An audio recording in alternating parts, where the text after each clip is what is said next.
నమస్తే. Welcome to Telugu రాజ్యం. ఈరోజు మనతో పాటు ఉన్నారు సీనియర్ జర్నలిస్ట్ భరద్వాజ్ గారు. వారితో మాట్లాడేద్దాం. సార్ నమస్తే. నమస్తే. సార్ గత 12 ఏళ్లుగా బీజేపీ మతతత్వ విధానాలని, హిందుత్వ విధానాల ద్వారా ప్రజా ఉద్యమాలని కొంత సప్రెస్ చేయగలిగింది. ప్రజా ఉద్యమాలు చేపట్టే వాళ్ళని కానీ, ఇలాంటి సిఏఏ, ఎన్ఆర్సీ, రైతు ఉద్యమాలు, ఎలాంటి ఉద్యమం అయినా కూడా వాళ్ళు సక్సెస్ఫుల్గా దేశ వ్యతిరేకులు లేదంటే హిందూ మతానికి వ్యతిరేకులు అని చెప్పి కొంత దాన్ని ఒక టూల్గా యూజ్ చేసుకుంది. బట్ ఇప్పుడు అప్పుడు అదొక స్ట్రాంగ్ ఎమోషన్, మనం ఎవరు కాదనలేము. మతం అనేది ప్రతి ఒక్కరికి, చాలామందికి స్ట్రాంగ్ ఎమోషన్. 90% మంది మతాన్ని నమ్మేవారే ఉన్నారు దేశంలో. సో ఈ నేపథ్యంలో అలాంటి ఒక స్ట్రాంగ్ ఎమోషన్ కూడా బుల్డోజ్ చేసుకొని వీళ్ళు ముందుకెళ్ళగలిగారంటే వీళ్ళకి ఉపయోగపడిన ఒక ఎమోషన్ ఏంటంటారు? అండ్ నేను భావించేది ఏంటంటే ఒక జాతీయవాదం, అంటే దేశభక్తి గీతాలు వినిపించాయి ఆ ఉద్యమంలో. తర్వాత జాతీయ జెండాలు, వందే మాతరం, భారత్ మాతాకి జై. మొన్నటి వరకు సంకోచించారు భారత్ మాతాకి జై అనాలా వద్దా అని, కానీ జై అనాల్సిందే అనే స్థాయిలో దేశం అంతా కూడా ఆ నినాదాలు వినిపించాయి. సో మీకేమనిపించింది? అంటే అక్కడ దేశభక్తి అనే దగ్గర చిన్న సమస్యలు ఉన్నప్పటికీ కూడా ఇది ఆ అభిప్రాయంతో ఉన్నవాళ్ళని కూడా కలుపుకుని వెళ్ళాలి. అది బ్రాడర్ ఏరియా. ఆ బ్రాడర్ ఏరియాలోకి వచ్చిన ఎలిమెంట్స్లో ఈ భావజాలాలు ఉండటం అనేది తప్పు అని రిస్ట్రిక్ట్ చేయాల్సిన అవసరం ఏం లేదు. రెండోది, ఆ స్థాయిలో ఎమర్జ్ అయిపోయింది అందరి బుర్రల్లోనూ. ఈ ఎమర్జ్ అయిపోయినది ఇప్పుడు లెఫ్ట్ గ్రూపుల్ని కూడా ఒక రకంగా ఒక ఆందోళనలో పడేసిన పరిస్థితి. వీళ్ళు ఎక్కడ దాకా వెళ్ళారంటే కార్నర్ అయ్యారు. ఎక్కడ దాకా కార్నర్ అయ్యారంటే, రాహుల్ గాంధీ ఎలాగైతే తన్ని తాను మోరు హిందూగా ప్రొజెక్ట్ చేసుకోవడానికి ఒక దశలో ప్రయత్నం చేశాడు, అలాగే ఈ లెఫ్ట్ గ్రూపుల్లో కూడా ఎవరినైనా కలుపుకోవాలి అంటే మతం గురించి, దేవుడి గురించి మాట్లాడకుండా ఒక కామన్ ఏరియాలో ఓపెన్ అవ్వాలి అని తమని తాము రిస్ట్రిక్ట్ చేసుకోవటం, రెగ్యులేట్ చేసుకోవటం అనేది అలవాటు చేసుకునే ప్రయత్నం చేశారు. అంటే కోర్ ఏరియాలోకి వెళ్ళకూడదు. కోర్ ఏరియా ఏంటి? మతం. వాడు చేస్తున్న దాడే మతంతో.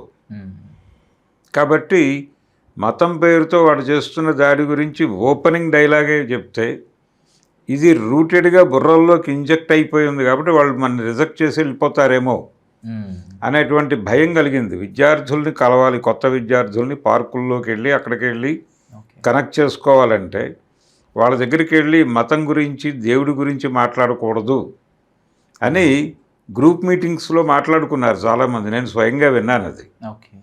ఎందుకు అలాగా చెప్తే ఏమవుతుంది అంటే బ్లాస్ట్ అవుతుంది, వాళ్ళు దూరం అయిపోతారు, మనకి మొదటే దూరం అవుతారు. నెమ్మదిగా వాళ్ళని మన దగ్గరికి చేర్చుకుని ఆ తర్వాత ఎప్పుడో చెప్పాల్సిన విషయాలు ఇవి అనే పరిస్థితికి పెరిగిపోయింది అక్కడ వాతావరణం. కనుక ఈ కండిషన్లో నుంచి ఆ జరిగినటువంటి కార్యక్రమాన్ని గనక చూస్తే, ఈ ప్రోగ్రాం జరిగిన ప్రతి చోటకి వచ్చిన విద్యార్థులు, ఈవెన్ హైదరాబాదులో జరిగినటువంటి కార్యక్రమంలో కూడా భారత మాతాకి జై అనే నినాదాలు వినిపించినాయి, జై శ్రీరామ్ అనే నినాదాలు కూడా వినిపించినాయి. సో ఈ అభిప్రాయాలు కేవలం అక్కడికి వచ్చి ఏబీవీపీ ఎలిమెంట్స్ అన్నాయని కూడా నేను అనుకోవడం లేదు. అంటే ఈ వచ్చినటువంటి విద్యార్థులు సఫరర్స్ ఉన్నారు అక్కడ, బాధితులు. ఆ బాధితులలో ఈ ఐడియాలజీ ఉండవచ్చు. వాళ్ళు ఎదుర్కొంటోంది మోడీనే, వాళ్ళు ఎదుర్కొంటోంది జై శ్రీరామ్ అనే నినాదాన్ని వాడుకుని ఈ దేశాన్ని నాశనం చేసిన వ్యక్తినే, ఆ పార్టీనే, ఆ భావజాలాన్నే. కానీ ఇప్పుడు వాళ్ళ టార్గెట్ అయ్యాడు అతను.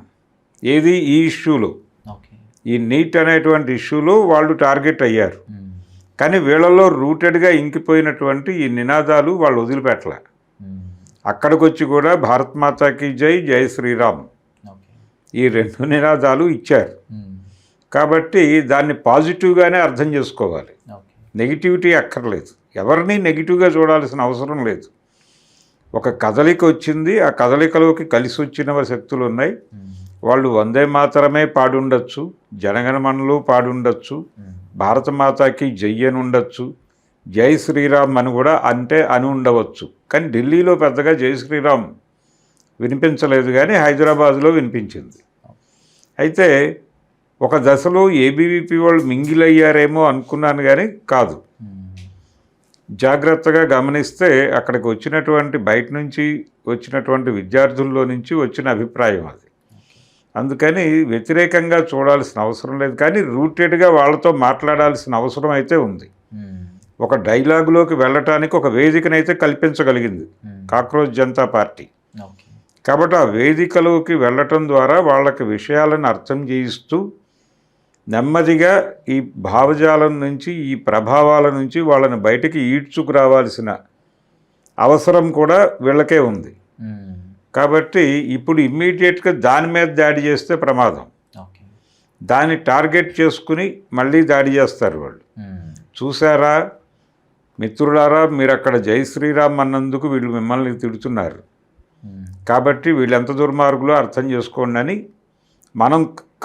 మనం కలుపుకోవాల్సిన వాళ్ళని మన నుంచి దూరం చేసే ప్రమాదం ఉంది. సో ఇది కూడా గమనించాలి.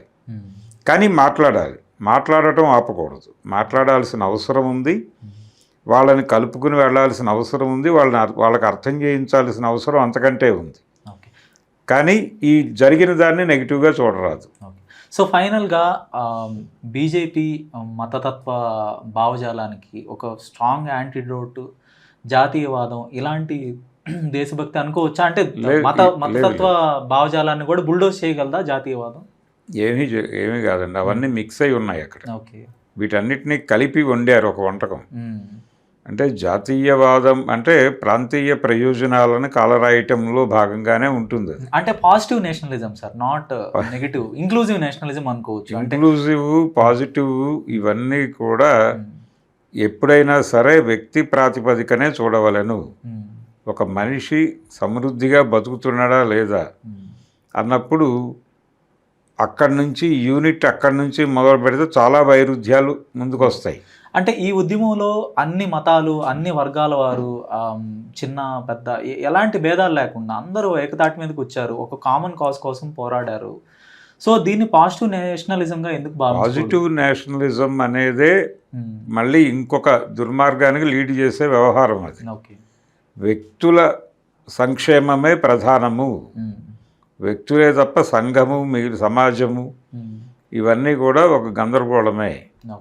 కాబట్టి వీటిలో ఎక్కడైనా సరే ఎవడో ప్రయోజనాల కోసమో ఇంకొన్ని బుల్డోజ్ చేయటం అనే కార్యక్రమం తెలియకుండానే ఎమర్జ్ అయిపోతుంది.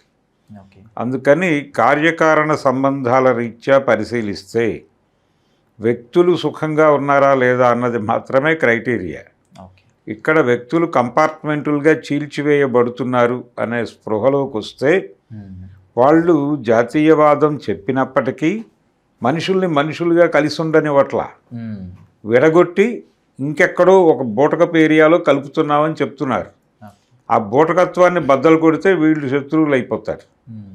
అంత భయాందోళనలు నింపి నడుపుతున్నటువంటి వ్యవహారం ఇది.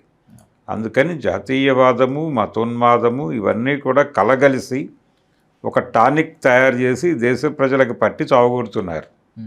దీన్ని స్పష్టంగా జనాలకు వివరించాల్సిన అవసరం అయితే ఉంది. ఓకే, భావోద్వేగం ఏదైనా కూడా మంచిది కాదు అనేది మీ ఒపీనియన్. అవును. ఓకే, ధన్యవాదాలు సార్. Thank you.